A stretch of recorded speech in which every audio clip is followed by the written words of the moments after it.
بسم الله الرحمن الرحيم. السلام عليكم ورحمة الله وبركاته.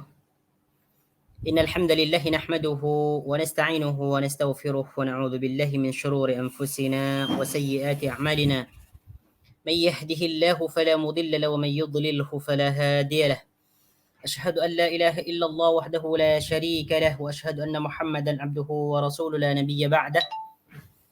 اللهم صل وسلم على نبينا محمد وعلى آل محمد كما صليت على إبراهيم وعلى آل إبراهيم إنك حميد مجيد وبارك على محمد وعلى آل محمد كما باركت على إبراهيم وعلى آل إبراهيم إنك حميد مجيد. أعوذ بالله من الشيطان الرجيم. يا أيها الناس اتقوا ربكم الذي خلقكم من نفس واحدة وخلق منها زوجها وبث منهما رجالا كثيرا ونساء واتقوا الله الذي تساءلون به والأرحام إن الله كان عليكم رقيبا. يا أيها الذين آمنوا اتقوا الله حق تقاته ولا تموتن إلا وأنتم مسلمون. اللهم لا سهل إلا ما جعلته سهلا وتجعل الحزن إذا شئت سهلا. رب اشرح لي صدري ويسر لي أمري واحلل عقدة من لساني يفقه قولي. أما بعد ربنا لا علم لنا إلا ما علمتنا إنك أنت العليم الحكيم. أيها الإخوة والأخوات أعزني الله وإياكم. Pertama-tama kita bersyukur kepada Allah Subhanahu wa taala karena di pagi ini kita diberikan nikmat yang sangat agung yaitu nikmat sehat dan nikmat masa, sehingga dengan nikmat yang diberikan oleh Allah Subhanahu wa taala kepada kita dapat mempergunakannya dalam hal kebaikan yaitu menuntut ilmu, mengingat kembali ilmu-ilmu yang sudah kita lupakan, yaitu insya-Allah taala pada pagi ini kita akan sambung pelajaran kita mengerti Al-Quran, yaitu surah Al-Infitar. Nah, surah Al-Infitar.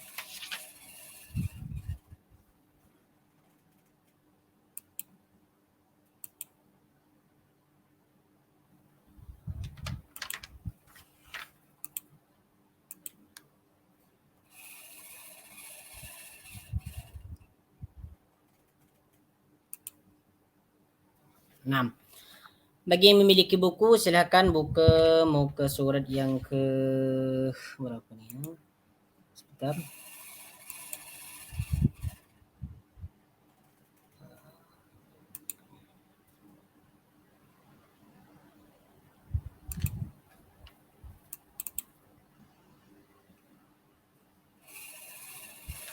Nah, surah Al-Infitar yaitu muka surat yang ke-25.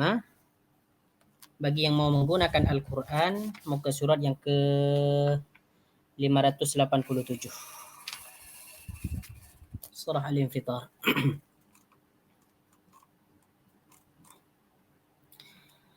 أعوذ بالله من الشيطان الرجيم. بسم الله الرحمن الرحيم. إذا السماء انفطرت وإذا الكواكب انتثرت وإذا البحار فجرت وإذا القبور بعثرت علمت نفس ما قدمت وأخرت يا أيها الإنسان ما غرك بربك الكريم الذي خلقك فسواك فعدلك في أي صورة ما شاء ركبك كلا بل تكذبون بالدين وإن عليكم لحافظين كراما كاتبين يعلمون ما تفعلون إن الأبرار لفي نعيم وإن الفجار لفي جحيم يصلونها يوم الدين وما هم عنها بغائبين وما أدراك ما يوم الدين ثم ما أدراك ما يوم الدين يوم لا تملك نفس لنفس شيئا يوم لا تملك نفس لنفس شيئا والأمر يومئذ لله. Nah, ayat yang pertama yaitu idza samaa'un fatarat. Nah, surah ini merupakan gambaran hari kiamat sebagaimana yang disebutkan oleh Rasulullah sallallahu alaihi wasallam dalam hadis yang diriwayatkan oleh Imam An-Nasa'i dan juga Imam At-Tirmidzi. Beliau Rasulullah sallallahu alaihi wasallam bersabda, sesiapa yang ingin mengetahui tentang gambaran hari kiamat, maka hendaklah dia membaca surah Al-Infitar. Hadisnya, man sarrahu an yanzura ila yaumil qiyamah ka'annahu ra'ya 'ainin falyaqra idza asy-syamsu kuwirat wa idza as-samaa'u fatarat wa idza as-samaa'u syaqqat. Hadis ini diriwayatkan oleh Imam At-Tirmidzi yang bermaksud sesiapa yang ingin melihat atau mengetahui gambaran hari kiamat seakan-akan dia melihat hari kiamat itu dengan mata kepala, falyaqra, maka hendaklah membaca idza asy-syamsu kuwirat, iaitu surah idza asy-syamsu kuwirat, surah At-Takwir. Di mana surah ini sudah dijelaskan sebelumnya. Kemudian wa idza as-samaa'u fatarat. Kedua, ya, surah idza as-samaa'u fatarat. Kalau nak mengetahui gambaran hari kiamat itu macam mana, maka hendaklah baca surah idza as-samaa'u fatarat, iaitu surah Al-Infitar. Kemudian yang ketiga, wa idza as-samaa'u syaqqat, iaitu surah Al-Insyiqaq. Ini merupakan surah-surah yang menjelaskan atau menggambarkan tentang hari kiamat. Bagi orang yang membaca surah ini kemudian mentadabburi maknanya, menghayati maknanya, maka seakan-akan dia melihat atau nampak hari kiamat itu berlakunya macam mana. Nah, ya. Baik. Bahkan dalam hadis yang lain disebutkan dalam Syama'il Muhammadiyah, Rasulullah sallallahu alaihi wasallam rambutnya uban. Kenapa beliau rambutnya uban? Salah satunya disebabkan oleh surah Al-Qiyamah, kemudian surah Al-Infitar, kemudian surah Al-Insyiqaq. Ini salah satu yang menyebabkan uban atau menyebabkan rambut baginda Nabi sallallahu alaihi wasallam beruban. Karena beliau memikirkan tentang gambaran hari kiamat yang terdapat dalam surah Al-Infitar, dalam surah Al-Insyiqaq, dalam surah Al-Qiyamah. Beliau itu uban bukan dikarenakan memikirkan tentang dunia, tetapi beliau uban dikarenakan atau disebabkan karena memikirkan tentang hari kiamat, walaupun uban beliau itu tidak sampai 20 helai saja. Sama ada uban rambut ataupun uban janggut beliau. Baik. Kita langsung kepada ayat yang pertama. Idza as-samaa'u fatarat. Ini merupakan ayat yang menjelaskan tentang gambaran hari kiamat. Nah, kurang lebihnya sama dengan surah yang sebelumnya, yaitu surah At-Takwir. Jadi ayat yang pertama, idza as-samaa'u fatarat. Baik. Perkataan infatarat. Apa maknanya infatarat? Infatarat maknanya adalah terbelah. Terbelah menjadi dua. Idza as-samaa'u fatarat artinya apabila langit itu infatarat, terbelah, ya. Idza as-samaa'u, apabila langit itu, perkataan as-samaa'u maknanya adalah langit, infatarat maknanya terbelah. Maknanya terbelah. Infatarat ini merupakan fi'il madhi, yaitu kata kerja yang bermakna telah atau sudah. Infatarat, ia telah terbelah. Infatarat. Di sini perkataan fi'il madinya dipertemukan dengan ta'ut ta'nis, taknya perempuan. Taknya perempuan. Jadi infatarat ini merujuk kepada as-samaa'u. Apa yang terbelah? Yaitu langit. Idas sama'u, apabila langit itu infatarat, terbelah. Jadi berlakunya hari kiamat yang pertama, yaitu langit nanti akan terbelah sebagaimana disebutkan dalam surah Al-Infitar nih. Nah, jadi ini salah satu berlakunya hari kiamat. Ya, langit akan terbelah. Nah, kemudian ayat yang kedua, wa idzal kawakibun tasarat. Nah, ini disebutkan dalam tafsir Ibnu Katsir, yaqulu ta'ala idzas sama'u infatarat ay inshaqqat. Ya. Firman Allah Subhanahu wa taala idzas sama'u infatarat, makna infatarat inshaqqat, terbelah. Masya Allah Subhanahu wa taala. Macam mana nanti ya keadaan hari kiamat ketika langit terbelah. Nah, tentunya manusia ketika itu menjadi ketakutan, menjadi risau dan sebagainya. Kemudian ayat yang kedua, wa idzal kawakibun tasarat, dan apabila al-kawakib, apa artinya al-kawakib? Yaitu bintang-bintang.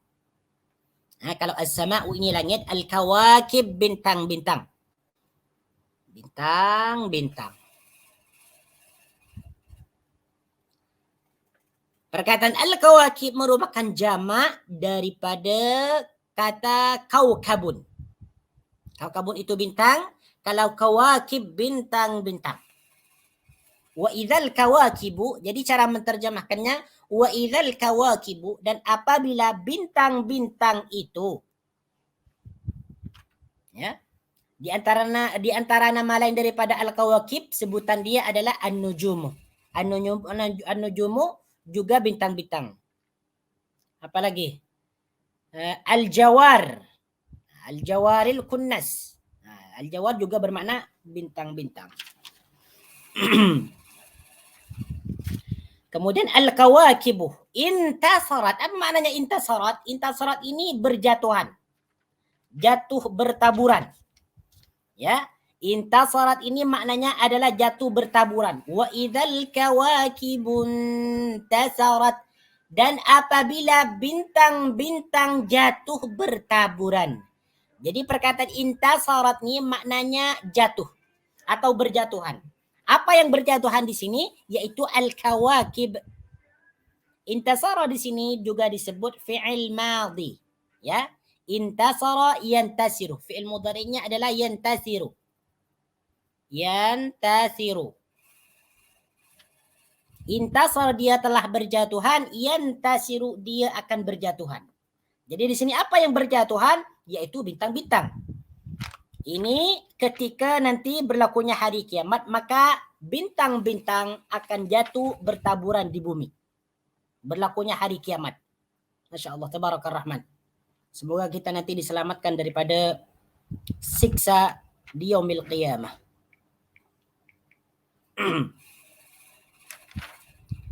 Kemudian ayat yang ketiga, wa idzal biharu fujjirat. Ini berlakunya hari kiamat. Yang ketiga yaitu wa idzal biharu fujjirat, dan apabila, apa artinya al-bihar? Al-bihar maknanya adalah lautan. Lautan-lautan. Lautan-lautan. Al-biharu ini merupakan bentuk jamak kepada perkataan bahrun. Bahrun. Bahrun lautan, al-biharu lautan-lautan. Wa idzal biharu, dan apabila lautan-lautan itu fujjirat. Apa maknanya fujjirat? Yaitu dipanaskan. Fujjirat dipanaskan atau bergelora. Mendidih. Nah, jadi nanti perkataan fujjirat ini, ya, maknanya dulu fujjirat ini adalah dipanaskan, ya, dipanaskan. Ini juga merupakan fi'il madhi. Cuman di sini fi'il madhinya mabni maf'ul atau majhul. Sebab fi'il madhinya di sini huruf awalnya barisnya dhamma dan huruf sebelum akhirnya adalah kasrah. Ini tanda-tanda fi'il madhi mabni majhul ataupun maf'ul. Yaitu fi'il madhi yang tidak disebutkan fa'ilnya. Siapa di sini yang memanaskan? Tak disebutkan.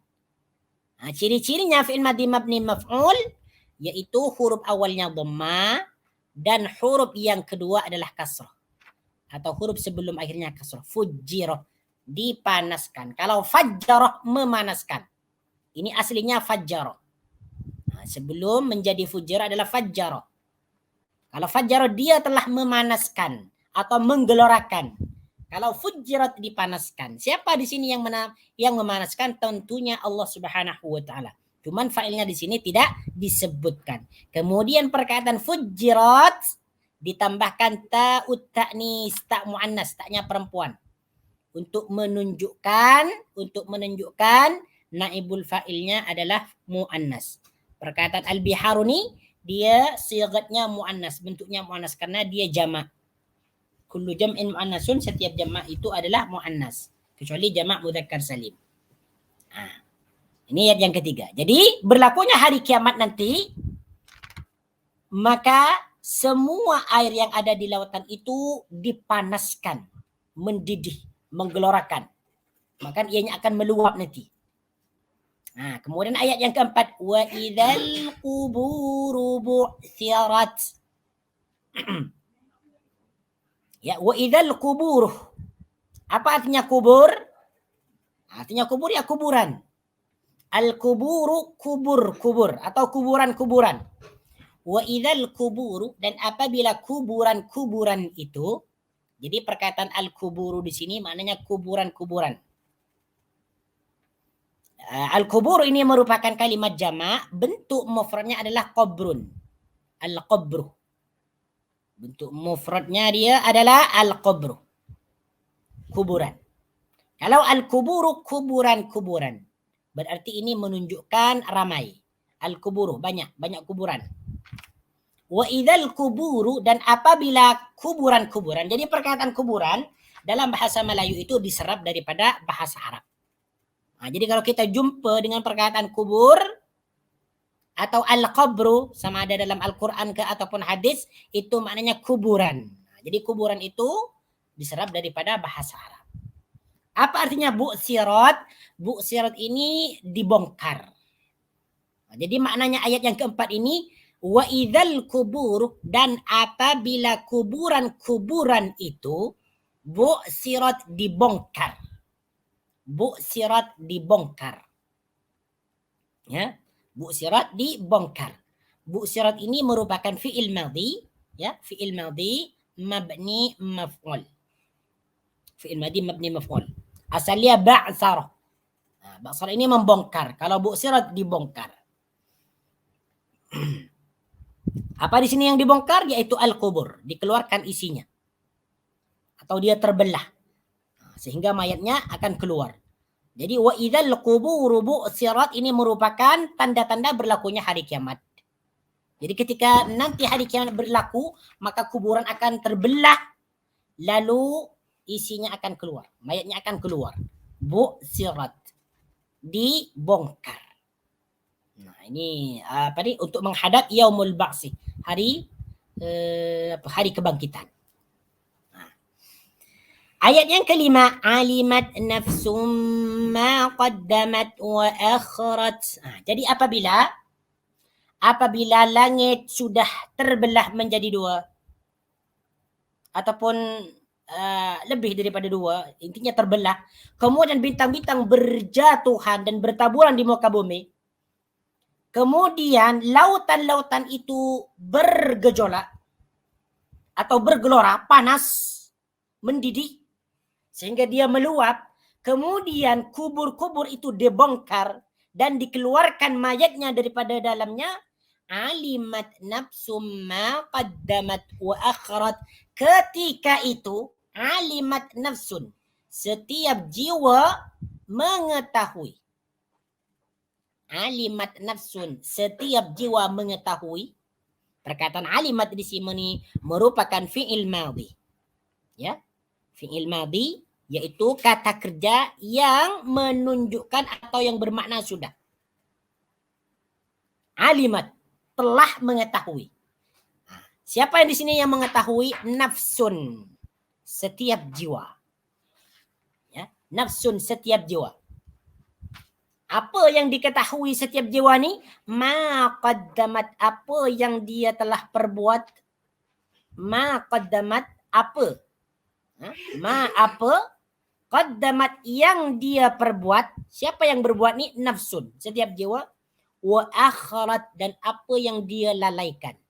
Wa akharat, dan yang dia lalaikan. Alimat nafsun, setiap jiwa mengetahui, maka setiap jiwa mengetahui maqaddamat, apa yang dia kerjakan dahulu, wa akharat, dan apa yang dia lalaikan. Qaddamat di sini maknanya apa yang dia kerjakan. Mana aslinya adalah mendahulukan. Maksudnya amalan yang dia telah perbuat dahulu. Amalan apa saja yang dia telah perbuat dahulu. Dia beriman ke, dia solat ke, dia mengerjakan perintah Allah ke, ataupun dia durhaka ke, dan sebagainya. Wa akharat, dan apa yang dia lalaikan. Akharat ni maknanya mengakhirkan, memperlambat. Jadi maksudnya di sini adalah melalaikan. Apa yang dia lalaikan.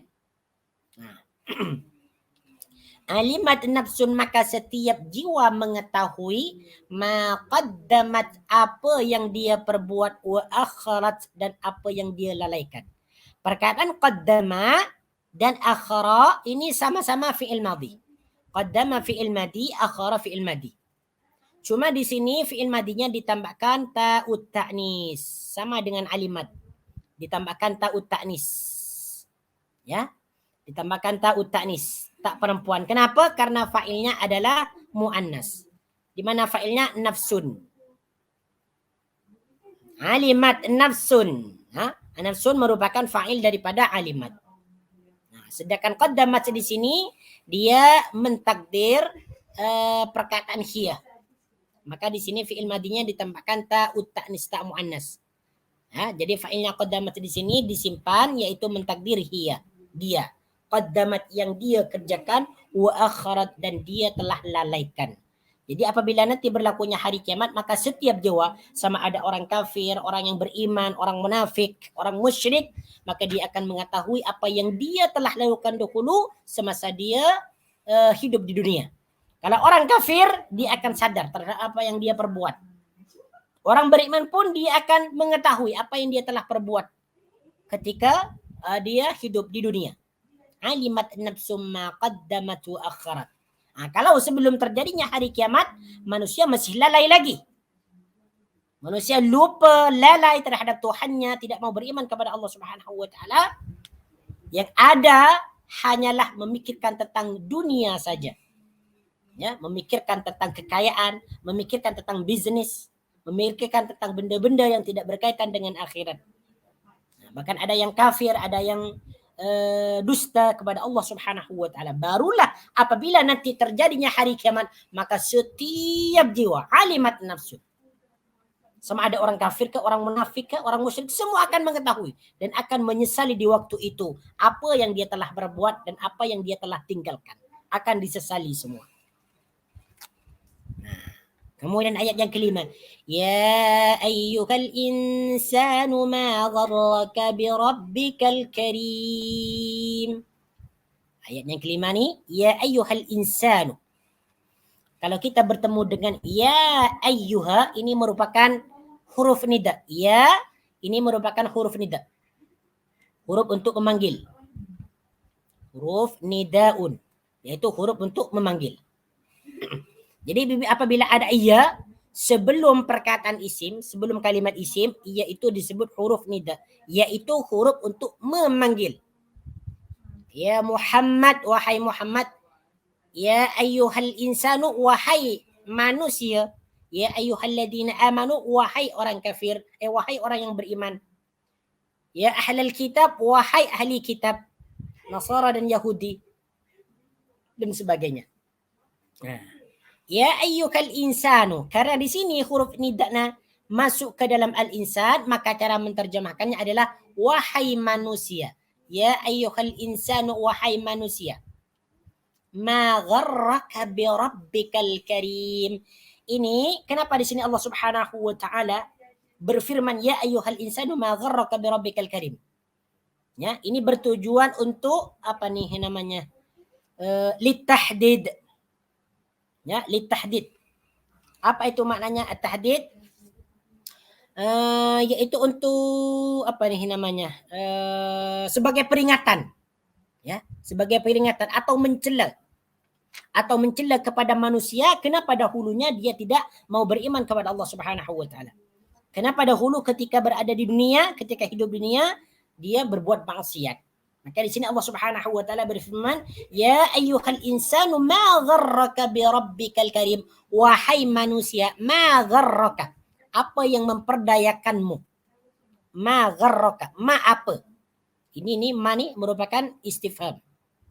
Ya, istifham. Memberi makna istifham. Ma gharraka. Apa yang memperdayakanmu? Gharra di sini maknanya memperdayakan. Memperdayakan.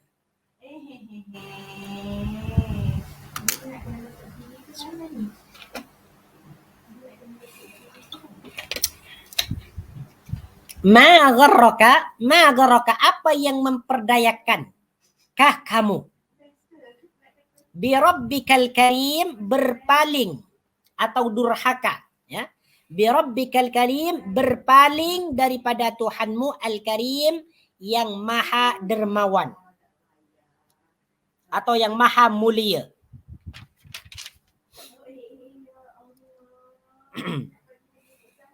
Atau yang maha pemurah. Al-Karim ni dia maknanya banyak. Al-Karim boleh kita terjemahkan dengan yang mulia.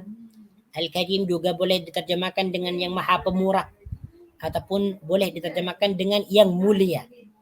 Ma gharraka bi rabbikal karim. Ma gharraka, apa yang memperdayakanmu bi rabbikal karim, durhaka kepada Tuhanmu al-karim yang maha pemurah. Al-Karim yang maha pemurah. Jadi di sini Allah Subhanahu wa taala memperingatkan kepada orang yang tidak mau beriman kepada Allah Subhanahu wa taala, ma gharraka bi rabbikal karim. Apa yang menyebabkan mereka itu berpaling daripada Allah Subhanahu wa taala? Alladzi khalaqaka fasawwaka fa'adalak. Alladzi khalaqaka. Alladzi khalaqa, yang menciptakan. Alladzi, yang menciptakan. Alladzi ini merupakan isim mausul. Maknanya yang. Ini bentuk mufrad. Ya, bentuk mufrad. Alladzi. Bentuk jamaknya adalah alladzina. Jadi apabila kita berjumpa dengan perkataan alladzi, itu maknanya adalah yang. Yang. Alladzi khalaqaka, yang telah menciptakan kamu. Khalaqa ni maknanya dia menciptakan. Ini merupakan fi'il madhi. Alladzi khalaqaka, yang telah menciptakan. Menciptakan siapa? Kamu. Yang telah mencipta kamu. Fasawwaka, lalu menyempurnakanmu. Fasawwaka, lalu menyempurnakanmu. Itu menyempurnakan susunan, menyempurnakan anggota tubuh, diberikan telinga, diberikan mata semua. Kemudian diterupkan ruh. Fasawwaka. Jadi perkataan sawwa di sini adalah menyempurnakan. Dan fa di sini bermakna lalu. Fasawwaka atau bermakna kemudian. Fasawwaka, lalu dia menyempurnakanmu.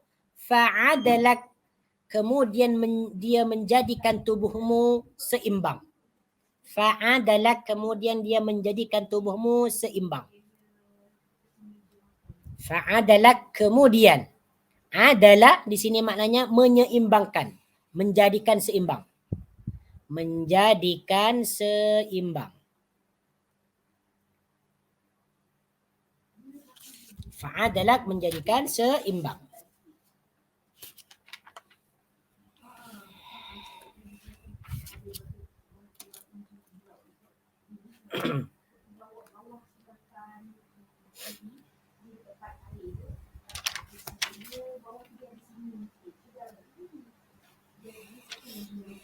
Ya. Jadi di sini alladzi khalaqaka fasawwaka fa'adalak, terjemahan sempurnanya adalah yang telah menciptakan dirimu lalu menyempurnakanmu kemudian menjadikan tubuhmu seimbang. Ya, atau menjadikanmu atau menjadikan bentuk tubuhmu seimbang. Jom kita tengok tafsiran dalam Ibnu Katsir, alladzi khalaqaka fasawwaka fa'adalak. Ai ja'alaka sawiyan mu'tadilal qamati muntasibaha, iaitu menjadikan tubuhmu itu seimbang, sempurna. Mu'tadilal qamati, iaitu postur tubuh yang seimbang, yang baik, yang bagus. Fi ahsanil hayati wal iskali, dalam bentuk yang paling baik. Fi ahsanil hayati, dalam bentuk dan sifat yang paling baik. Masya-Allah, tabarakallah rahman. Sebagaimana juga yang disebutkan dalam ayat yang lain, laqad khalaqnal insana fi ahsani taqwim. Kata Allah Subhanahu wa taala, laqad khalaqnal insana fi ahsani taqwim. Sesungguhnya aku ini telah menciptakan dirimu fi ahsani taqwim, dalam bentuk atau rupa yang paling baik. Yang paling baik. Jadi di sini dalam ayat yang ke-6 dengan ayat yang ke-5 ini ada kaitan. Jadi ayat yang ke-5 Allah Subhanahu wa taala mentahdid atau memperingati kepada manusia yang berpaling daripada jalan Allah Subhanahu wa taala.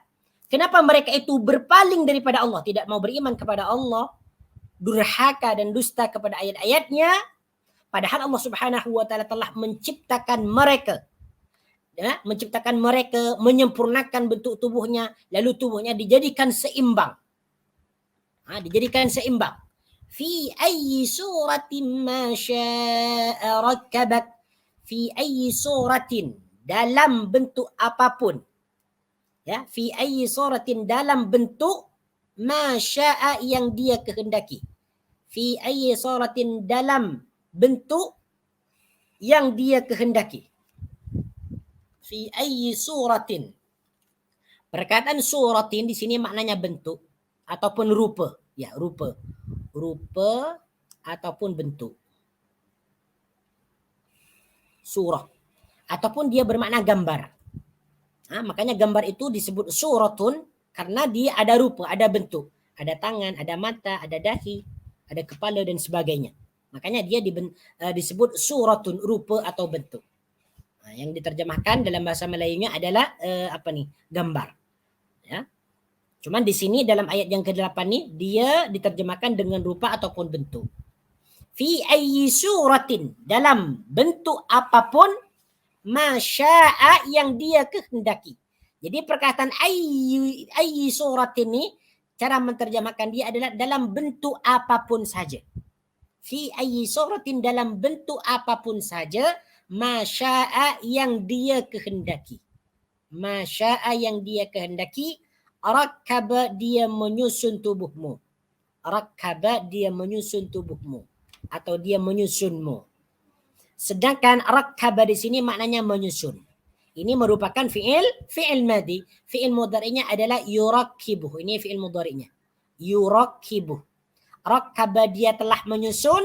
Yurakkibu, dia akan menyusun. Yurakkibu. Rakkaba yurakkibu. Rakkaba, dia telah menyusun. Yurakkibu, dia akan menyusun. Rakkabaka, dia telah menyusunmu. Dia telah menyusunmu. Maksud menyusun di sini adalah menyusun tubuhmu. Ya, menyusun tubuhmu. Jadi terjemahan yang sempurna, fi ayyi suratin ma syaa rakkabak, dalam bentuk apa sahaja yang dia kehendaki, dia menyusun tubuhmu. Masya Allah, tabaraka rahman. Jom kita tengok apa yang dimaksud fi ayyi suratin ma syaa rakkabak. Jadi Allah Subhanahu wa taala menyusun tubuh manusia, membentuk tubuh manusia itu dengan apa yang dia kehendaki. Dalam bentuk yang baik ke, dalam bentuk yang buruk ke, ini bergantung kepada kehendak Allah Subhanahu wa taala. Coba nih. Dalam tafsir Ibnu Katsir ini disebutkan qala Mujahid wa qawluhu fi ayyi suratin ma syaa rakkabak. Qala Mujahid berkata, ay fi ayyi syabahi abin au ummin au khalin au ammin, yaitu tubuh manusia itu yang diciptakan oleh Allah Subhanahu wa taala boleh diserupakan dengan ayahnya, boleh diserupakan dengan ibunya, boleh diserupakan dengan makcik dari sebelah ayah, boleh boleh diserupakan dengan pakcik dari sebelah ayah, boleh diserupakan dengan pakcik dari sebelah ibu. Ini maksudnya fi ayyi suratin ma syaa rakkabak. Jadi Allah Subhanahu wa taala berkehendak untuk menyusun tubuh manusia atau tubuh seseorang itu diserupakan dengan tubuh ayah, diserupakan dengan tubuh ibu, ataupun diserupakan dengan tubuh pakciknya. Ini dalam tafsiran Mujahid. Dalam tafsiran Mujahid. Oke, kita tengok dalam tafsiran lain. Nah, coba. Wa qad qala Ikrimah fi qawlihi fi ayyi suratin ma syaa rakkabak. Tafsiran Ikrimah sekarang. Kata Ikrimah, in syaa fi surati qirdin wa in syaa fi surati khinzir. Jika Allah Subhanahu wa taala berkehendak, maka bentuknya akan diserupakan dengan bentuk kera. Dengan bentuk monyet. Ataupun apabila Allah Subhanahu wa taala berkehendak, maka ia akan diserupakan dengan bentuk khinzir. Dengan bentuk khinzir. Baik, sekarang waqala Qatadah. Tafsiran Qatadah. Waqala Qatadah fi ayyi salatin ma syaa rakkabak. Sekarang tafsiran Qatadah. Qala qadirun. Allah Subhanahu wa taala itu ya maha kuasa. Wallahu rabbuna ala dzalika. Qadirun wallahu rabbuna ala dzalika. Allah Subhanahu wa taala maha kuasa untuk membantu rupa manusia. Ya. Wa makna hadzal qaul inda haula, ya, semua perkataan ini, ya, makna daripada ayat ini, ya, wa makna hadzal qaul inda haula. Jadi setelah digabungkan semua perkataan ulama tentang tafsiran ayat ini, ya, annallaha azza wa jalla, sesungguhnya Allah Subhanahu wa taala qadirun ala khalqin nutfati, yaitu berkuasa atau mampu menciptakan tetesan mani ataupun setetes mani ala syaklin qabihin minal hayawanat, yaitu dibentuk dalam rupa yang buruk seperti haiwan, ya, walakin biqudratihi wa lutfihi wa hilmihi yakhluquhu ala syaklin hasanin mustaqimin mu'tadilin tamin. Jadi kata Ibnu Katsir, setelah pendapat-pendapat ulama ini dikumpulkan semua, bahwasanya Allah Subhanahu wa taala itu mampu atau berkuasa untuk mencipta manusia itu daripada tetesan mani menyerupai bentuk haiwan. Ya, bentuk haiwan dalam bentuknya. Akan tetapi dengan kekuasaan Allah Subhanahu wa taala, dengan kelembutannya, wa hilmihi, dan dengan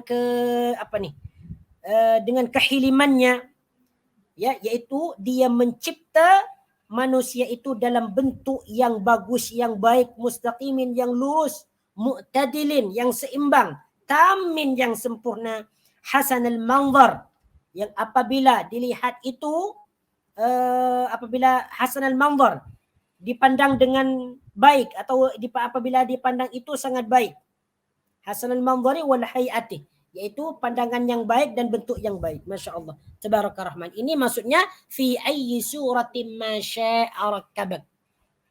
Nah, kita tengoklah manusia ini bermacam-macam, satu sama lain tak sama. Ada yang hidungnya moncung ke depan, ada yang pesek, ada yang matanya lebar, ada yang matanya sipit, kemudian ada yang kepalanya agak besar, ada yang kecil, ada yang pendek, ada yang rendah, ada yang putih, ada yang hitam, dan sebagainya. Ini maksudnya fi ayyi suratin ma syaa rakkabak.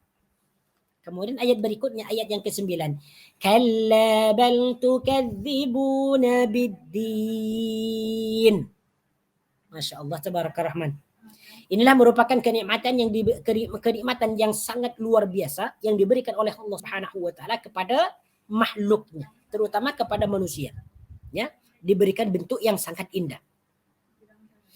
Kalla, akan tetapi manusia itu, kalla, sekali-kali tidak. Kalla, sekali-kali tidak demikian.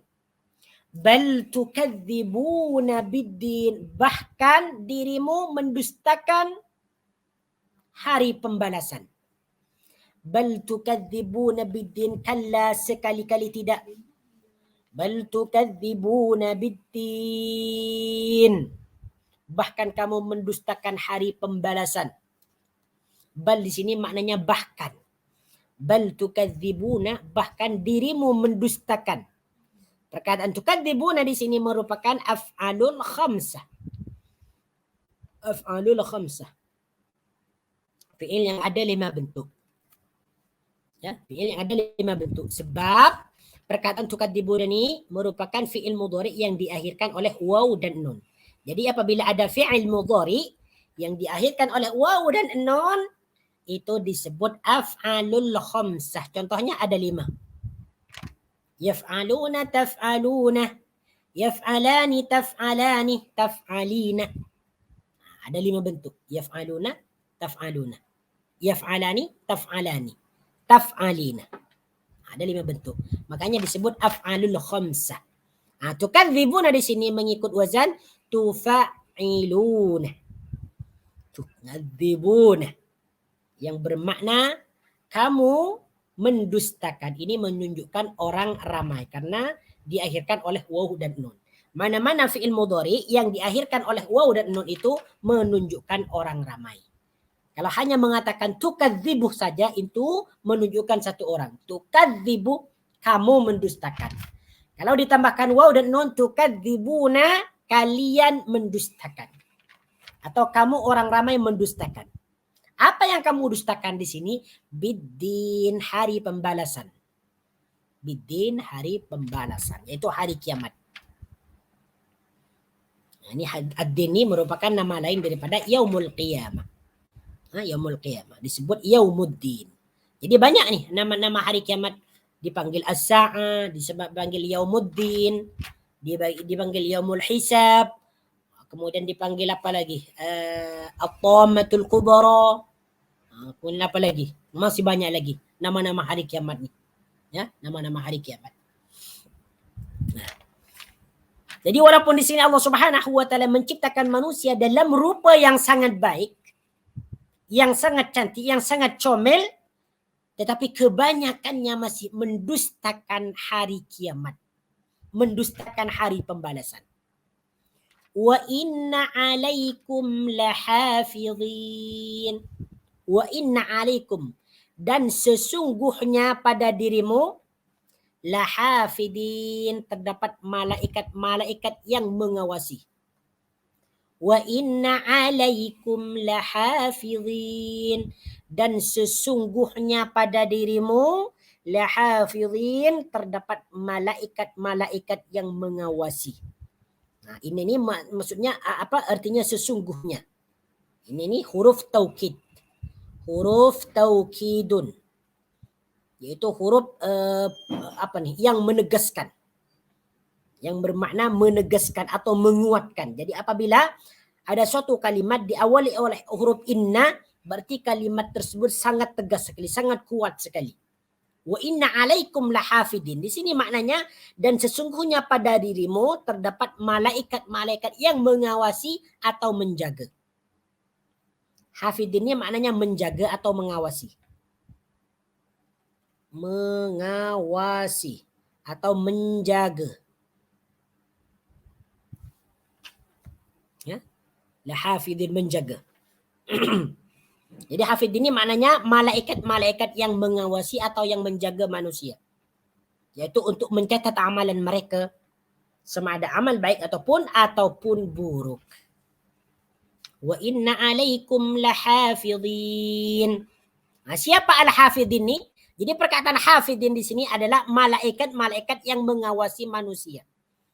Jadi setiap jiwa, ya, setiap manusia, kita semua nih, nah, diawasi oleh para malaikat, dicatat amalan kita nih. Setiap kita berbuat sesuatu, sama ada baik ataupun buruk, ataupun kita berkata baik ataupun buruk, langsung dicatat oleh malaikat. Ya? Langsung dicatat oleh malaikat. Siapa malaikat hafidh ini? Kiraman katibin. Yang dimuliakan di sisi Allah Subhanahu wa taala, katibin yang mencatat amalan. Kiraman yang mulia atau yang dimuliakan di sisi Allah Subhanahu wa taala. Kiraman ini maknanya yang mulia atau yang dimuliakan di sisi Allah. Yang mulia. Ya. Kiraman ini merupakan bentuk jamak daripada karimun. Karimun makna bentuk jamaknya adalah kiramun. Karimun. Kiramun. Hafidhin. yang menjaga atau yang mengawasi kalian, kiraman yang dimuliakan, katibina yang mencatat amalan-amalan. Katibin yang mencatat amalan-amalan. Perkataan katibin ini asal dia katibun. Bentuk mufradnya adalah katibun. Apa katibun artinya? Yang mencatat atau yang menulis. Diambil dari perkataan kataba yaktubu. Ini asal dia. Diambil daripada fi'il madhi. Kataba yaktubu. Kataba dia telah menulis. Yaktubu dia akan menulis. Katibun orang yang menulis. Katibina orang-orang yang menulis. Nah, kalau dalam ayat ini, ayat yang ke-11 ini, katibina yang menulis atau yang mencatat amalan-amalan manusia. Jadi hafiz ini adalah malaikat yang dimuliakan di sisi Allah Subhanahu wa taala. Kemudian hafiz ini yang mengawasi kita ni adalah katibin yang mencatat amalan-amalan kita. Itu maksud dia. Kiraman katibin.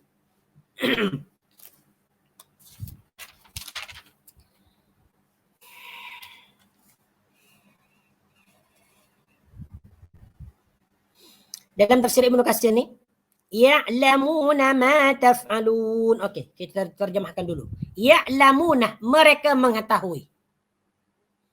Siapa yang dimaksud mereka mengetahui? Iaitu hafizin. Jadi ya'lamuna ni dia merujuk kepada hafizin. Mereka semua iaitu malaikat-malaikat yang mengawasi ini mengetahui.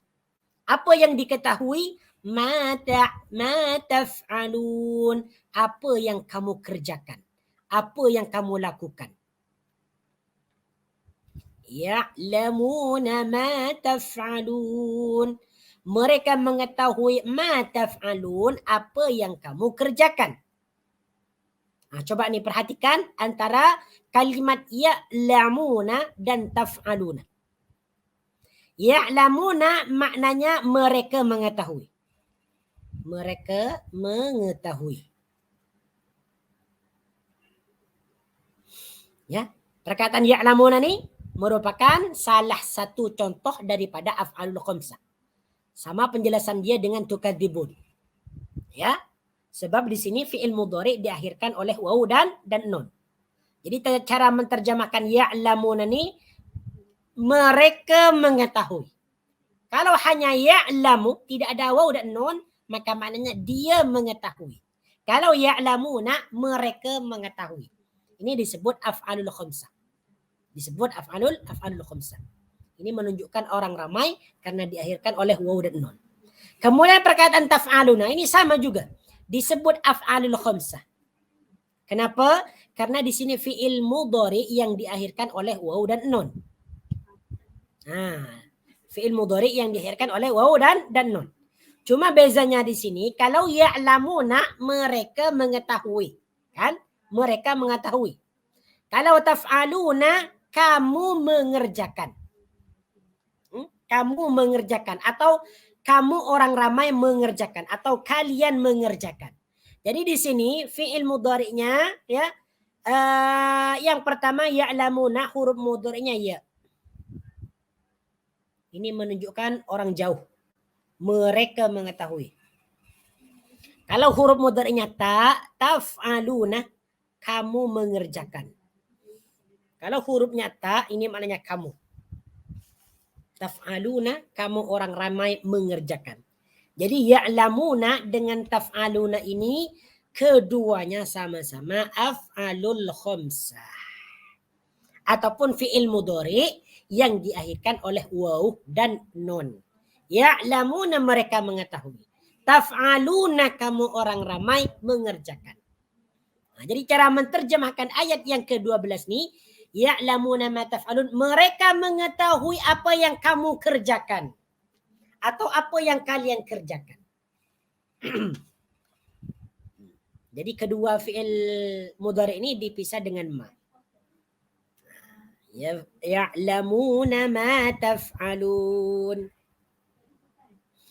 Jadi maksudnya adalah malaikat-malaikat yang menjaga manusia itu adalah malaikat yang diagungkan, yang mempunyai derajat tinggi di sisi Allah Subhanahu wa taala. Mereka ini mencatat semua apa yang diperbuat manusia dan mereka mengetahui apa yang dikerjakan oleh manusia. Sama ada dikerjakan dalam sama ada mereka berbuat dalam keadaan terang ataupun dalam keadaan samar, dalam keadaan tersembunyi. Diketahui semua karena mereka diberikan pengetahuan khusus oleh Allah Subhanahu wa taala. Ya. Jadi pada diri kita ini terdapat malaikat yang mencatat amalan-amalan kita. Maka kita mengambil perhatian untuk agar kita menjauhi segala perbuatan-perbuatan yang buruk, perbuatan-perbuatan yang kotor. Karena di dalam diri kita ada malaikat yang mencatat amalan-amalan kita. Jom kita tengok ni. Dalam tafsir Ibnu Katsir, wa inna alaikum lahafizin kiraman katibin ya'lamuna ma taf'alun. Sesungguhnya pada dirimu terdapat malaikat-malaikat yang mengawasi, mereka dimuliakan, mereka mencatat amalan-amalan kamu, mereka mengetahui apa yang kamu perbuat. Di sini tafsiran Ibnu Katsir, yakni wa inna alaikum la malaikatan hafazatan. Yaitu pada diri kalian semua, pada manusia ni ada malaikat hafazah yang mengawasi. Kiraman, mereka ini dimuliakan di sisi Allah Subhanahu wa taala. Fala tuqabiluhum bil qabaih, maka janganlah kamu menghadapi malaikat tersebut dengan perbuatan-perbuatan yang buruk. Fa innakum yaktubuna alaikum jami'a a'malikum, karena mereka sesungguhnya mencatat semua amalan-amalan kamu. Dalam hadis dalam hadis yang dhaif disebutkan di sini daripada Mujahid qala, dia berkata qala Rasulullah sallallahu alaihi wasallam, tapi hadis ini hadis dhaif ya. Rasulullah sallallahu alaihi wasallam bersabda, ya, akrimul kiramal katibin alladhina la yufariqunakum illa inda ihda halatain. Jadi sebagaimana disebutkan dalam ayat ini bahwasanya malaikat hafazah sentiasa bersama kita, mencatat semua amalan kita. Jadi 24 hours, 24 jam malaikat bersama dengan kita. Tidak akan pernah gaib atau menjauh daripada kita. Tetapi dalam sebuah hadis disebutkan, ya, bahwasanya Rasulullah sallallahu alaihi wasallam bersabda, akrimul karam, muliakan malaikat yang mencatat amalan-amalan, yaitu alladzina la yufariqunakum, yaitu mereka tidak pernah berpisah dari kalian illa inda ihda halatain, melainkan dalam keadaan dalam dua keadaan. Jadi malaikat hafiz ini tidak pernah berpisah dengan kita kecuali dalam dua keadaan. Dalam dua situasi. Yang pertama al-janabatu, ketika kita junub, wal ghaitu, dan ketika kita berak. Dan ketika kita berak. Jadi malaikat itu sentiasa bersama kita kecuali dalam dua keadaan. Yaitu ketika kita junub ataupun ketika kita berak. Tapi ini hadisnya dhaif ya. Semua hadisnya ini dhaif. Ala kulli hal, sentiasa malaikat-malaikat itu akan bersama dengan kita untuk mencatat amalan-amalan kita. Baik, selanjutnya ayat yang ke-13. Innal abrara lafi na'im.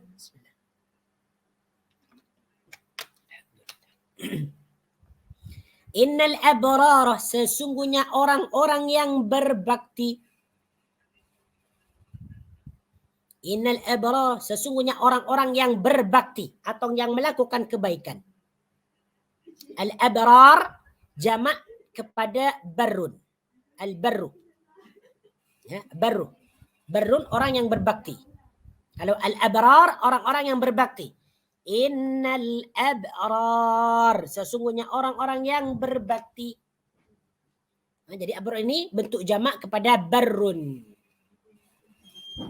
Yang berbakti di sini maksudnya adalah orang-orang yang sentiasa berbuat kebaikan, yang berbuat kebajikan, berbakti kepada orang tua, menolong orang lain, dan sebagainya.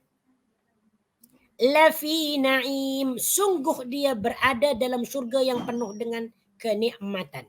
Ini menjelaskan tentang kenikmatan bagi orang yang berbuat kebaikan. Lafi na'im, sungguh berada dalam surga yang dipenuhi dengan kenikmatan. Masya Allah, tabaraka rahman. Ini merupakan nikmat yang diberikan oleh Allah Subhanahu wa taala kepada orang-orang yang sentiasa berbuat kebajikan, di antaranya berbakti kepada orang tua. Baik.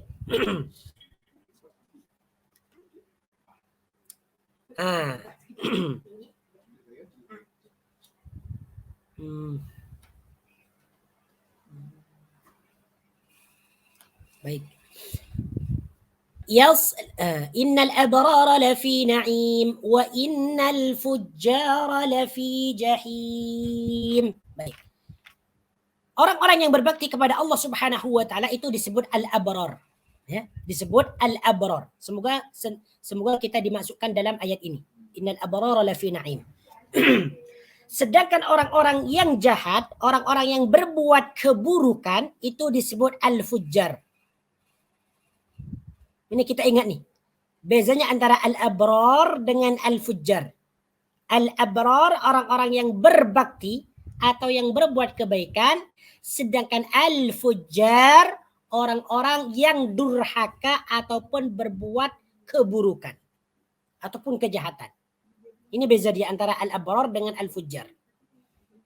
Ayat yang ke-13 Allah Subhanahu wa taala menjelaskan tentang balasan bagi orang-orang yang berbuat kebaikan. Sedangkan ayat yang ke-14 ini Allah Subhanahu wa taala menjelaskan tentang balasan bagi orang-orang yang berbuat keburukan ataupun durhaka. Ya, ataupun durhaka. Jadi perkataan naim di sini maknanya adalah nikmat. Maksudnya surga yang dipenuhi dengan kenikmatan. Kenikmatan. Jadi kalau kita terjumpa dengan perkataan naimun, itu maknanya nikmat. Sebab perkataan nikmat sendiri itu merupakan bahasa Arab. Ni'matun. Ni'matun. Nikmat. Jadi yang sama dengan perkataan nikmat adalah naimun. Kenikmatan. Oke. Kita pindah kepada ayat yang ke-14. Wa innal fujjar. Sekarang balasan bagi orang-orang yang durhaka. Kalau orang-orang yang berbakti, balasannya adalah surga yang dipenuhi dengan kenikmatan. Tak perlu lagi dijelaskan tentang surga tersebut. Wa innal fujjar, dan sesungguhnya orang-orang yang durhaka atau orang-orang yang berbuat kejahatan, lafi jahim, benar-benar atau sungguh-sungguh berada dalam neraka jahim.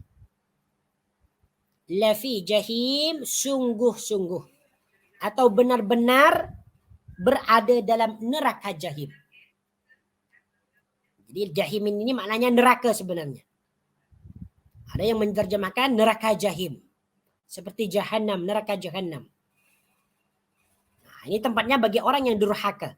Durhaka kepada orang tua, durhaka kepada Allah Subhanahu wa taala, durhaka kepada Rasulnya, berbuat kejahatan, berbuat kerusakan di muka bumi, maka tempat kembali mereka tidak lain melainkan lafi jahim, neraka jahim. Yaslaunaha yawmaddin. Tengok ni, ayat yang ke-15. Yaslaunaha yawmaddin. Mereka masuk ke dalamnya di hari pembalasan. Yaslaunaha yawmaddin. Mereka masuk ke dalamnya di hari pembalasan.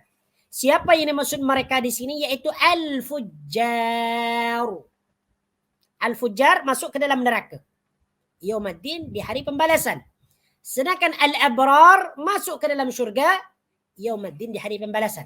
Jadi orang-orang yang berbakti ini dimasukkan ke dalam syurga, dan orang-orang yang durhaka dimasukkan ke dalam neraka.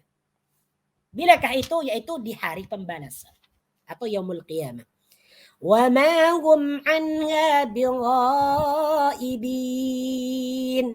Wa ma hum, dan tidaklah mereka bighaibin, dikeluarkan anha, daripada neraka itu. Na'udzubillahi min dzalik. betapa panasnya mereka nanti, betapa tersiksanya mereka nanti di akhirat. Wal iyadu billahi ta'ala. Semoga Allah Subhanahu wa taala sentiasa menjaga kita daripada daripada keburukan, daripada kekufuran, daripada kesyirikan. Semoga Allah Subhanahu wa taala menambahkan, menguatkan keimanan kita, keislaman kita. Ini bahaya ni. Orang-orang kafir, orang-orang musyrik, orang-orang munafik ni bahaya. Bahaya sekali. Sebab di sini disebutkan wa ma hum anha bighaibin. Orang yang durhaka kepada Allah, durhaka kepada Rasulnya, durhaka kepada orang tua, wa ma hum anha bighaibin. Orang yang durhaka kepada Allah tidak akan pernah keluar dari api neraka itu. Di sini disebutkan wa ma hum, dan tidaklah mereka. Mereka yang maksud siapa? Al-fujjar.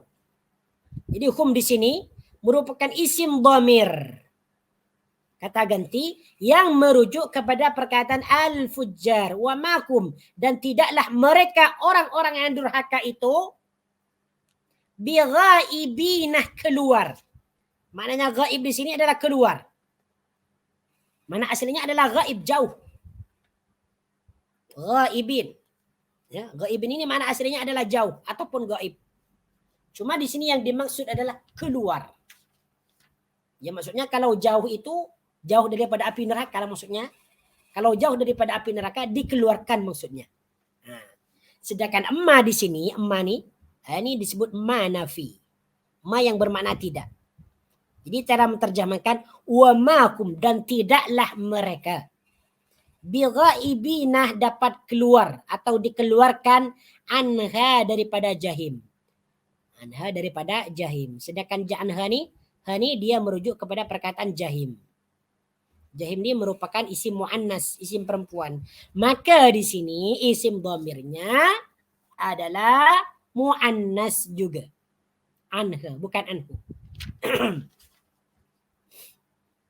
Umahum anha bighaibin. Okey.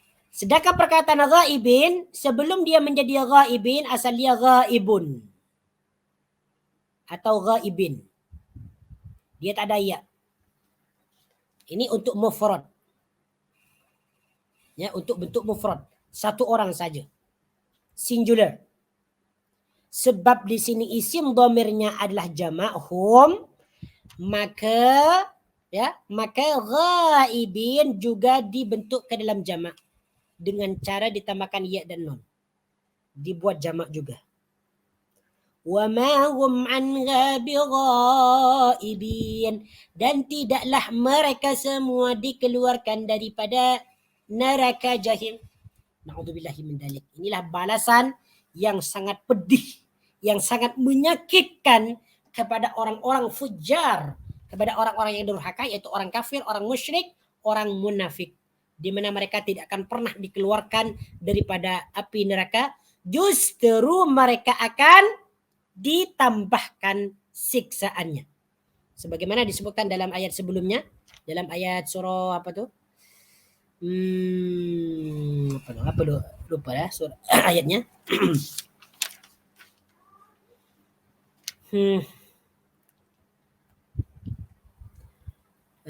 Dalam apa ya? Ada yang mesti ingat tak?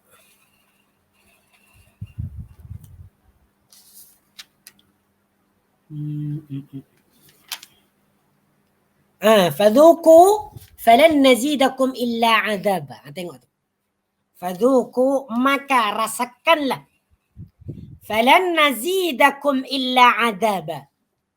Aku tidak akan menambahkan kepada kamu melainkan siksaan yang sangat pedih. Nah, inilah berkaitan ni. Wa ma hum anha bighaibin. Mereka, orang-orang fujjar ini tidak akan pernah dikeluarkan dari api neraka jahim, justru mereka akan ditambahkan siksaannya. Fadhuku falan nazidakum illa adaba. Maka rasakanlah sekarang ini. Falan nazidakum illa adaba. Aku tidak menambahkan apa-apa kecuali siksaan kepadamu.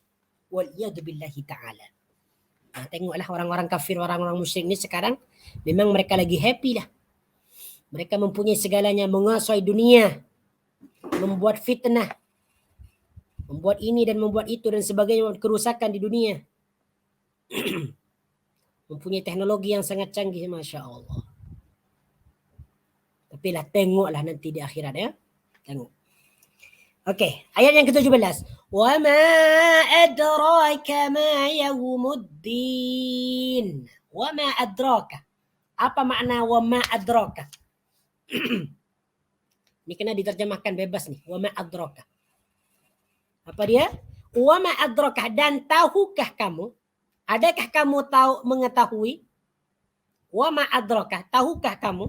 Atau adakah kamu mengetahui? Ini merupakan pertanyaan. Mani istifham. Berfaedah istifham. Ma adraka, dan tahukah kamu? Ma yaumuddin, apakah hari pembalasan itu? Ma yaumuddin, apakah hari pembalasan itu? Jadi ma di sini merupakan ma istifham untuk bertanya. Ma yaumuddin, apakah hari pembalasan itu? Jadi di sini Allah Subhanahu wa taala memperingatkan orang-orang yang tidak mau beriman kepada Allah Subhanahu wa taala, mengingatkan mereka tentang hari pembalasan di hari akhir. Dengan bertanya, wa ma adraka ma yaumuddin, tahukah kamu apa yang dimaksud dengan hari pembalasan itu? Summa ma adraka ma yaumuddin. Sekali lagi, summa, sekali lagi, ma adraka, tahukah kamu? Ma yaumuddin, apakah hari pembalasan itu? Summa di sini maknanya sekali lagi ataupun kemudian. Summa ini maknanya biasanya kemudian kan. Cuman di sini diterjemahkan sekali lagi. Sekali lagi. Sebab ma adraka sebab kalimat ma adraka ma yaumuddin ini sudah disebutkan tadi ya. Ayat yang ke-17 nih disebutkan. Kemudian dia disebutkan lagi dalam ayat yang ke-18. Jadi di sini Allah Subhanahu wa taala berkata kepada mereka, "Summa ma adraka ma yaumuddin." Sekali lagi, tahu tak kamu nih, apa yang dimaksud hari pembalasan itu? Ini kata Allah. Untuk mentahdir mereka, untuk memperingati mereka. Untuk memperingati mereka yang tidak mau beriman kepada Allah Subhanahu wa taala. Ini sebenarnya bentuk kasih sayang daripada Allah Subhanahu wa taala kepada hambanya. Allah Subhanahu wa taala sentiasa mengulangi, memberikan peringatan kepada mereka supaya mereka ini beriman kepada Allah Subhanahu wa taala. Diperingati dengan azabnya, diperingati dengan kebangkitan, diperingati dengan dahsyatnya hari kiamat, diperingati dengan hari pembalasan. Ini semuanya peringatan kepada orang yang tidak mau beriman kepada Allah Subhanahu wa taala. Bahkan peringatan di sini diulangi 2 kali. Tahu tak kamu nih, apa yang dimaksud hari kiamat nih? Kenapa masih lagi kamu tidak mau beriman? Padahal nanti akan ada hari pembalasan. Orang yang berbuat baik, orang yang beriman kepada Allah akan diberikan balasan surga. Orang yang tidak mau beriman kepada Allah akan diberikan balasan neraka. Kemudian ayat yang terakhir, ayat yang ke-19. Ini merupakan tafsiran atau jawaban daripada ma yaumuddin. Apakah hari pembalasan itu? Apa yang disebut hari pembalasan? Yauma la tamliku nafsun li nafsin syai'a. Ini yang pertama.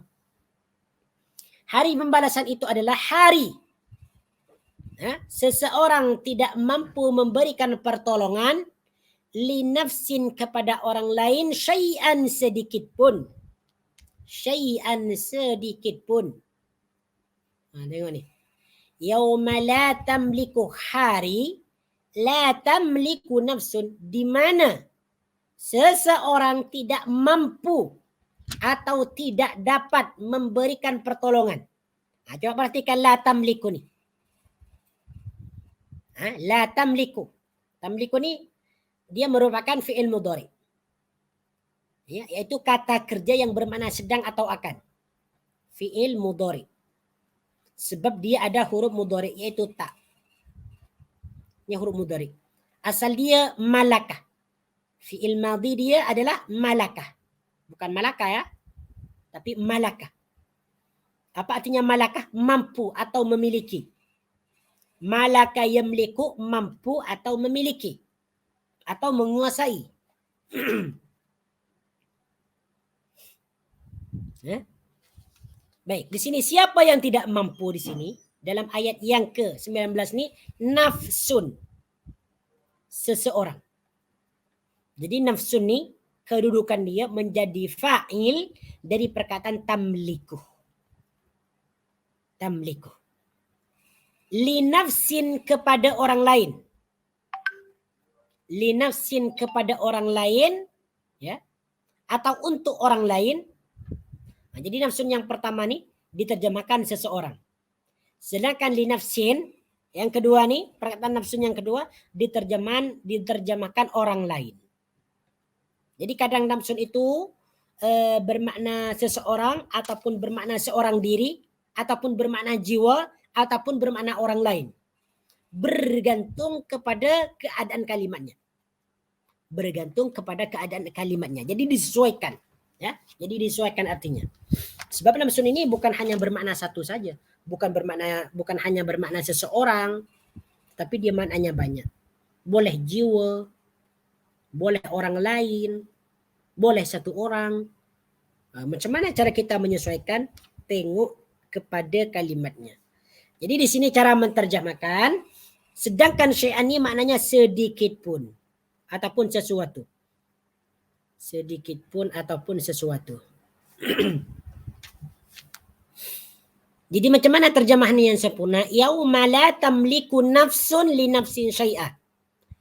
Hari, ya, yauma la tamliku nafsun li nafsin syai'ah, iaitu hari seseorang di mana seseorang tidak dapat memberikan pertolongan kepada orang lain sedikit pun. Jadi la tamliku ini diterjemahkan tidak mampu atau tidak dapat memberikan pertolongan. Ya. Jadi ini maksud yaumuddin di sini sudah jelas. Yang dimaksud hari pembalasan ataupun hari kiamat itu sudah jelas di sini. Yauma la tamliku nafsun li nafsin syai'ah. Jadi kalau ada orang yang bertanya apa yang dimaksud yaumuddin, hari pembalasan, kita tinggal jawab yauma la tamliku nafsun li nafsin syai'ah, yaitu hari di mana seseorang itu tidak dapat atau tidak mampu memberikan pertolongan kepada orang lain. Itu maksudnya hari kiamat. Nah, seperti mana kita sudah bahas sebelumnya, ketika berlakunya hari kiamat, maka seseorang itu akan lari daripada ibunya, lari daripada ayahnya, lari daripada istrinya, lari daripada anaknya. Tidak dapat memberikan pertolongan kepada orang lain. Yauma yafirrul mar'u min akhihi wa ummihi wa abihi wa sahibatihi wa banihi likulli imrin minhum yawma idin sya'nu yuni. Itulah yaumuddin, hari kiamat. Seseorang tidak dapat memberikan pertolongan kepada orang lain. Bahkan masing-masing daripada mereka itu lari, terkejut, dalam keadaan risau, mencari pertolongan.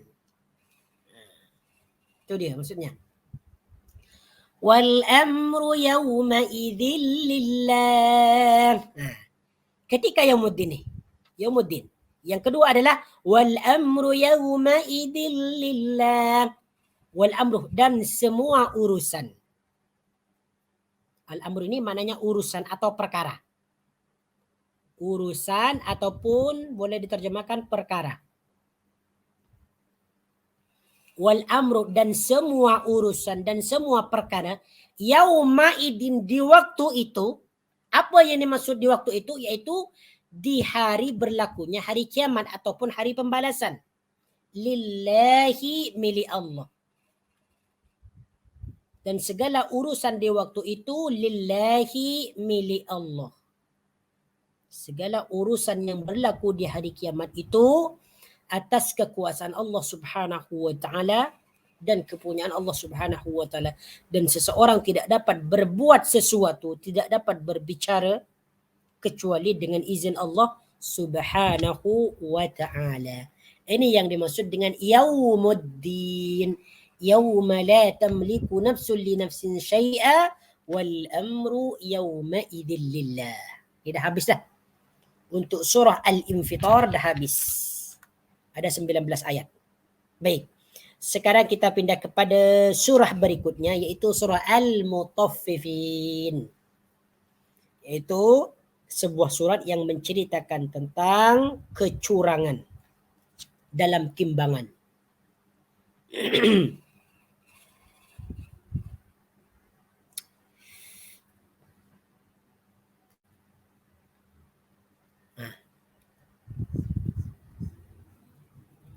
Surah Al-Mutaffifin ini merupakan surah yang ke-83, terdiri daripada 36 ayat.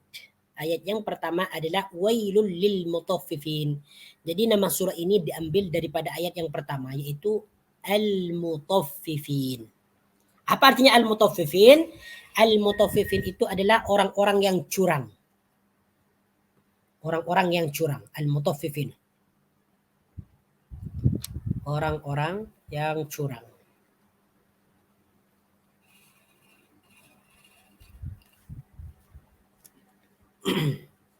Baik, Anda bacakan dulu ayatnya. A'udzu billahi minasy syaithanir rajim. Bismillahirrahmanirrahim. Wailul lil mutaffifin. الذين إذا اكتالوا على الناس يستوفون وإذا كالوهم أو وزنوهم يخسرون ألا يظن أولئك أنهم مبعوثون ليوم عظيم يوم يقوم الناس لرب العالمين كلا إن كتاب الفجار لفي سجين وما أدراك ما سجين كتاب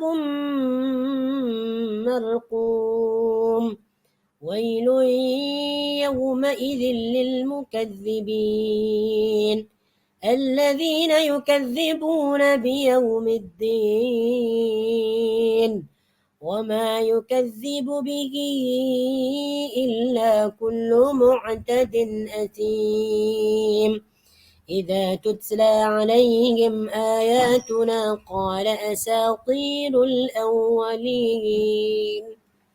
Ayat yang pertama itu Wailul lil mutaffifin. Ini ini bahaya nih. Kenapa nih? Jom kita tengok dalam tafsir Ibnu Katsir nih. Kenapa sampai turun ayat ini?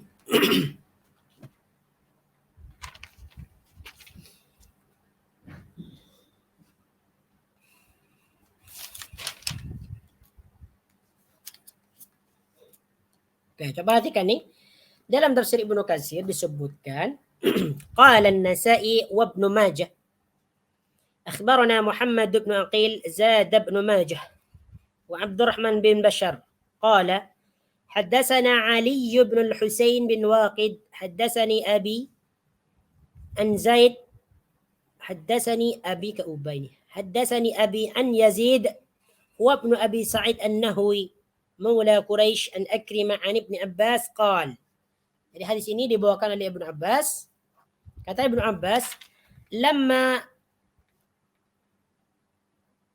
لما قدم نبي الله صلى الله عليه وسلم المدينة كانوا من أخبث الناس كيلا.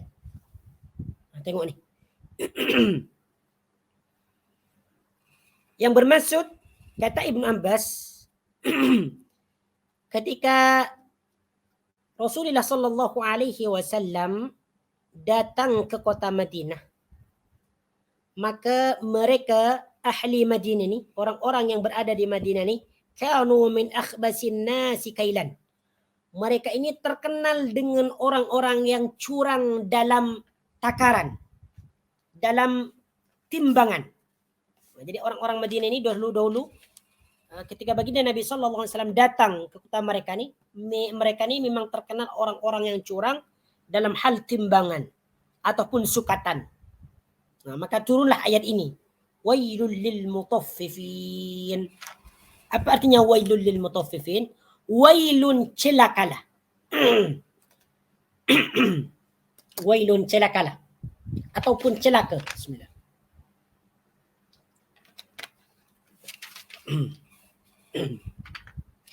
Wailun celaka. Jadi setiap kita berjumpa dengan perkataan wailun, itu maknanya celaka. Wailun maknanya celaka. Ini diingat. Sebab banyak perkataan wailun ini disebutkan dalam Al-Quran.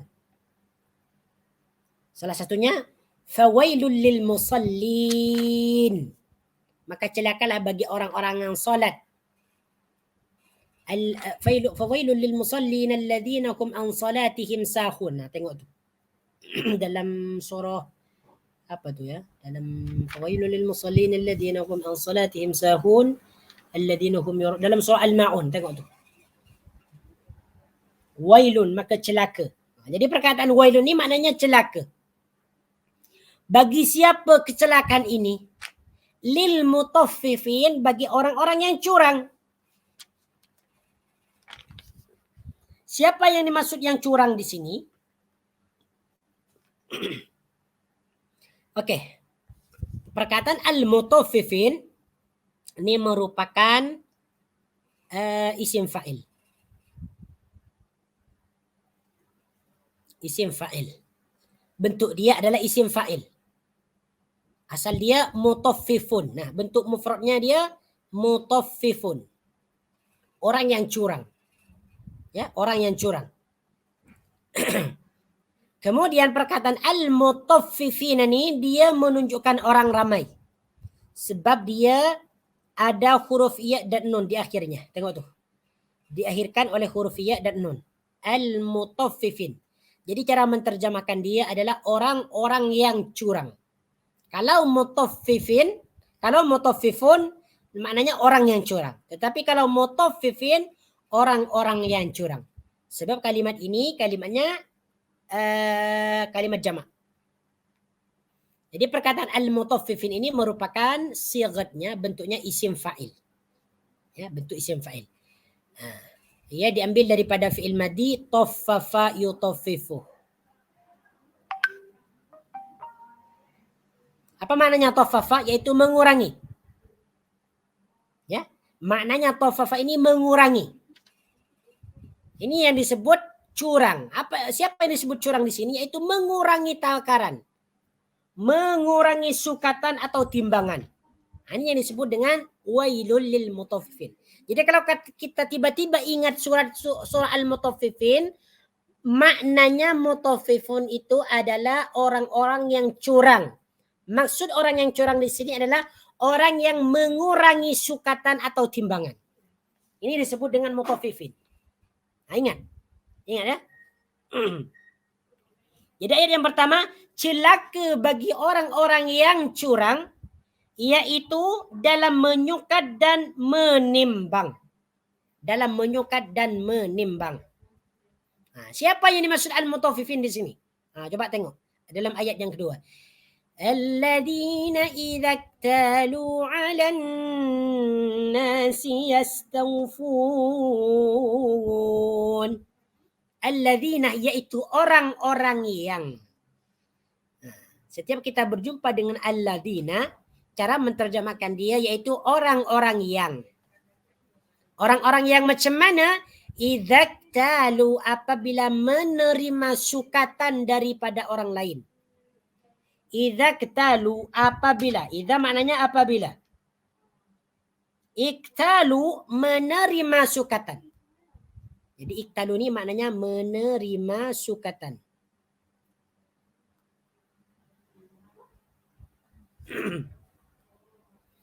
Menerima sukatan. Sukatan. Alan nasi, daripada orang lain. Alan nasi, daripada orang lain. Tengok dalam tafsiran Ibnu Katsir tu. Alan nasi, ini jangan diartikan dengan atas orang lain. Tetapi makna dia alan nasi iaitu